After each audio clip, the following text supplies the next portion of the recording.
اعوذ باللہ من الشیطان الرجیم، بسم اللہ الرحمن الرحیم۔ آج کی ہماری ویڈیو کا ٹاپک ہے حضور پاک نے صدقہ قبول کیوں نہ فرمایا۔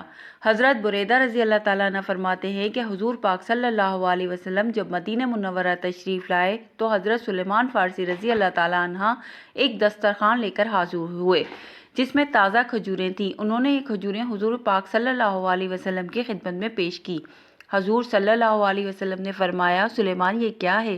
عرض کیا، یہ آپ کے لیے اور آپ کے ساتھیوں کے لیے صدقہ ہے۔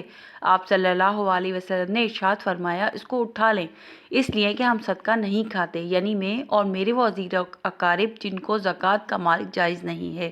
حضرت سلیمان فارسی رضی اللہ تعالیٰ عنہ نے دسترخوان اٹھا لیا اور اگلے روز پھر ویسا ہی دسترخوان لائے۔ آپ صلی اللہ علیہ وسلم نے فرمایا، یہ کیا ہے؟ حضرت سلیمان فارسی نے عرض کیا کہ یہ آپ کے لیے ہدیہ ہے۔ حضور صلی اللہ علیہ وسلم نے اپنے صحابہ اکرام سے فرمایا کہ ہاتھ بڑھاؤ، یعنی کھاؤ۔ پھر حضرت سلیمان فارسی سے حضور صلی اللہ علیہ وسلم کی پشت پر مہر النبوت کو دیکھا اور حضور پاک صلی اللہ علیہ وسلم پر ایمان لے آئے۔ حضرت سلیمان فارسی یہودیوں کے غلام تھے۔ حضور پاک صلی اللہ علیہ وسلم نے حضرت سلیمان فارسی کو بہت سے درہم کے بدلے میں اس شرط کے ساتھ خرید لیا کہ سلیمان اپنے یہودیوں مالک کے لیے کھجور کے 300 درخت لگائیں گے اور ان کے پھل لانے تک ان کی خبرگیری بھی کریں گے۔ حضور پاک صلی اللہ علیہ وسلم نے اپنے دست مبارک سے وہ تمام درخت لگائے سوائے ایک درخت کے جو حضرت عمر رضی اللہ تعالیٰ عنہ نے لگایا تھا۔